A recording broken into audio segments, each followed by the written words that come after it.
Hello guys, welcome to Physics Grad. This is the second video on Poisson brackets and we are going to continue looking at some important properties related to Poisson brackets in this video from where we stopped in the last video. Okay, so we are going to see some more properties. So far we have already seen 6 properties. So this is the 7th property. And what this says is the following. The Poisson bracket of these quantities in this manner, okay, that is the cyclic manner, G, H and F plus H, F and G. So the Poisson brackets relation of this form where we have 3 functions f, g and h. So we take the Poisson bracket of f with the Poisson bracket of g and h plus Poisson bracket of g with Poisson bracket of h and f plus Poisson bracket of h with Poisson bracket of f and g. So the order is important here. Look here, f, g, h, f, g, h and f, g, h.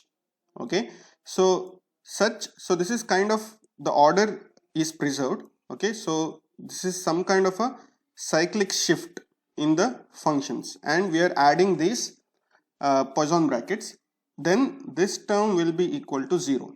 Okay, so this identity is called Jacobi's identity. Jacobi's identity.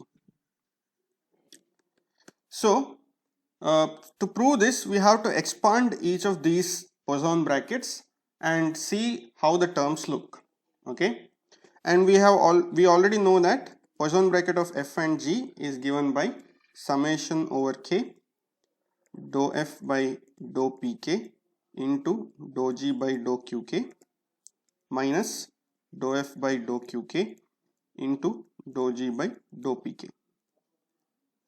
Now we have to expand each of these Poisson brackets with respect to this expression. Okay, so if we do this, for example, our h f g, that is this term, is going to be h summation k dou f by dou pk times dou g by dou qk minus dou f by dou qk times dou g by dou pk. Okay, if I expand this further, this is going to become summation over I dou h by dou pi into dou by dou qi of summation over k dou f by dou pk dou g by dou qk minus dou f by dou qk into dou g by dou pk. And this is the first term that corresponds to this in the case of h and this quantity, minus dou h by dou qi into dou by dou pi of the same quantity which is there here. Okay, so if we do this and express all these 3 by expanding this expression, I have already done that, we will get these expressions. So this is for the first term f, g, h, that is this term, and similarly for the second and third term in this fashion. So totally when I expand, each term will have 8 quantities which are basically some differential operations, partial differential operations on f, g and h. So after that we simply need to add them together. So let me zoom out a little bit so that you can see all the equations. Now here, if you notice, okay, I have numbered each of these individual parts of this expansion in some manner. Okay, so if you notice the number 1, this expression and this expression, let me just write that down.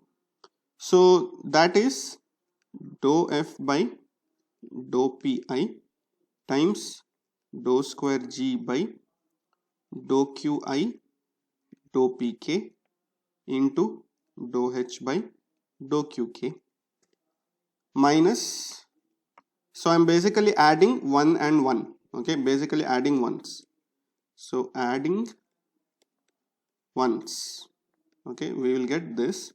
So this is plus here, so this is negative, so I have to subtract here. I will get dou h by dou qi into dou f by dou pk into dou square g by dou qk dou pi.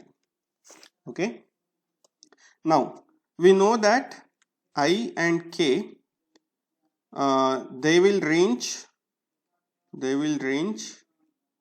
from 1 to s, okay, because all f, g and h will be dependent on the same p and q's, okay, and I and k denote the variable over which we have to sum it, okay. So let us say, for example, I is equal to 1 and k is equal to 2 for, so also notice that the I and k in this particular expression is not the same as I and k in this particular expression, because these two are separate sums, okay. So I can take I and k corresponding to 1 and 2 for this, and I and k corresponding to some different numbers for this, and add them up, okay. So I'm going to take, for this I'm going to take I and k equal to 1 and 2, and for this I'm going to take I equal to 2 and k equal to 1. So if we do that, what we will get is dou f by dou p1 into dou square g by dou q1 dou p2 into dou h by dou q2, correct. Now if I do the same thing over here, I'm going to get minus dou h by dou q2 into, I'm using this as I and k as this now, dou f by dou p1 into dou square g by dou q1 dou p2. So if you see these two quantities, when I add them, they will cancel each other, okay. So there will always be terms in the summation of this particular summation and this particular summation of this kind. So for every I and k here, there is corresponding values of different values of I and k here, okay, which will be such that the two terms will cancel each other, and this is true for all the numbered pairs that I have written, okay. So therefore adding all ones, twos, threes and so on up till we have 12 such pairs, okay, up till 12. What we will see is that there is always values of I, k such that they add up to 0. So if you do not believe this, just pause the video for a moment and think about it for yourself, and particularly if you have understood this example, I don't think you have any problem in believing this. So basically the argument is that if I choose I equal to 1 and k equal to 2 for this term, there is a corresponding term here which for I equal to 2 and k equal to 1, which will cancel this term, okay. Remember, the I and k for this term, which to cancel this term, are different, okay, and that is justified because this summation and this summation are not dependent, they are completely separate, okay. So when I expand, substitute the values for this summation, I will get terms for I equal to 1, k equal to 1, I equal to 1, k equal to 2 and so on for each of these. But the terms that cancel each other are the ones corresponding to, for example, here I equal to 1, k equal to 2, and here I equal to 1, k equal to 2, and here I equal to 2, k equal to 1. basically the numbers get reversed. Okay, and this is true for any I and k for any of these pairs which are numbered. So in that way they will add up to 0, hence proving the Jacobi's identity, which is this. Okay, so I hope that is clear. So let us zoom back in and look at the next property. So this is the next one is going to be our 8th property. So what this says is the following: if f and g are integrals of motion,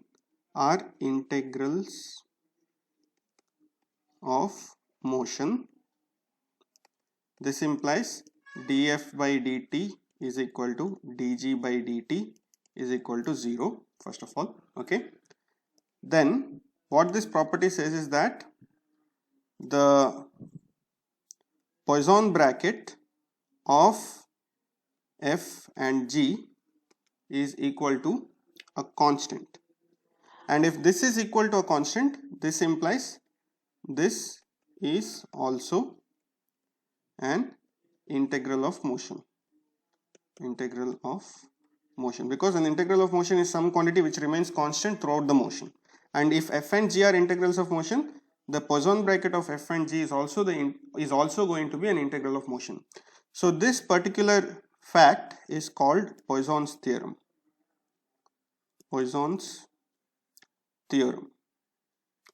So how do we prove this? Okay, so to prove this, let us first consider the simple case when f and g are not explicitly time dependent. Okay, so case when f and g do not explicitly depend on t. Now from previous video we already know that df by dt is going to be dou f by dou t plus the Poisson bracket of the Hamiltonian and the corresponding function. Also similarly dg by dt is going to be dou g by dou t plus Poisson bracket with the Hamiltonian and the corresponding function. Now here we are assuming that there is no explicit dependence on t, which means these go to 0, which means that now df by dt is equal to this part and dg by dt is equal to this quantity. Okay, now let us take our Jacobi's identity for the three functions. So we are considering Jacobi's identity with respect to h, g and f. Okay, so if we apply that, we have the following result: Poisson bracket of h with f and g plus Poisson bracket of f with g and h plus the Poisson bracket of g with h and f is equal to 0. But here, since f and g are integrals of motion, these quantities are equal to 0. That is, the Poisson bracket of h with f and Poisson bracket of h with g are 0. So these two terms are 0. And we have already seen that the Poisson bracket of a function with the constant, in this case 0, is also going to be 0. So this entire term goes to 0. Similarly, this entire term goes to 0, which means finally we have h, f, g should be equal to 0. But this is true only if this part is a constant. So this implies fg should be equal to a constant. So this is again from one of our properties which we saw in previous video. Okay, so this proof is simple when f and g are not explicitly dependent on time. Okay, now let us consider the case when they are explicitly dependent on time. What if, so let me go a little bit up. Yeah, what if dou f by dou t is not equal to 0 and dou g by dou t is not equal to 0? What happens in this case? Okay, so let us see. So now if you consider d by dt of f and g, Poisson bracket of f and g, then this is equal to dou by dou t of Poisson bracket of fg plus the Poisson bracket of Hamiltonian with the f and g Poisson bracket. So this is basically this relation. I'm using this relation, but instead of f I'm using this guy. Okay, now this is equal to, from our property earlier, this guy will become dou f by dou t comma g plus f dou g by dou t. Okay, and this I can substitute from our Jacobi's identity should be equal to, so in this case this is the Jacobi's identity and the quantity under interest is this guy, so this will be equal to minus of this guy. Okay, so let me write that down. So this is going to become minus f g h minus g h f. Correct? Okay. Now consider this two terms. Then from one of our properties earlier, I can write this as f dou g by dou t minus gh, Poisson bracket of gh, plus if you consider this particular guy, this can be written as, so I'll write this first, dou f by dou t g, and this can be written as plus hf g. I'm basically changing the order. Okay, and this also we have seen in our properties. That was the first property which we had seen. Now taking these two together, I can use one of our properties and write this as f, and here also I can reverse it and write it as dou g by dou t plus hg plus dou f by dou t plus hf comma g. Okay, but this quantity, as we know, is equal to dg by dt, and this quantity is equal to df by dt. So we have f comma dg by dt plus df by dt comma g. But since g and f are integrals of motion, these two are 0, and we already know from our properties that a Poisson bracket with a constant, in this case 0, is going to be 0. So both of these terms will go to 0. So this will ultimately become equal to 0. And what was our left hand side? Our left hand side was d by dt of fg. This is equal to 0. This implies Poisson bracket of fg is a constant, and hence we have proved the Jacobi's theorem. Okay. So what the Jacobi's theorem says is that if f and g are integrals of motion, then the Poisson bracket of f and g are also going to be a new integral of motion. But this need not be a separate independent integral of motion, because we know that we have already seen this, that for a motion with s number of degrees of freedom, there are 2s minus 1 independent integrals of motion. Okay, and this particular integral of motion need not be an independent integral of motion. It can be, but it is not, we cannot say with certainty that this is an independent integral of motion. Okay, sometimes it may happen that it is a function of other independent integrals of motion, or sometimes it may become an independent integral of motion. We cannot say with certainty whether it is independent or dependent. Okay, so with that I would like to end this video. Thank you for watching. See you next time.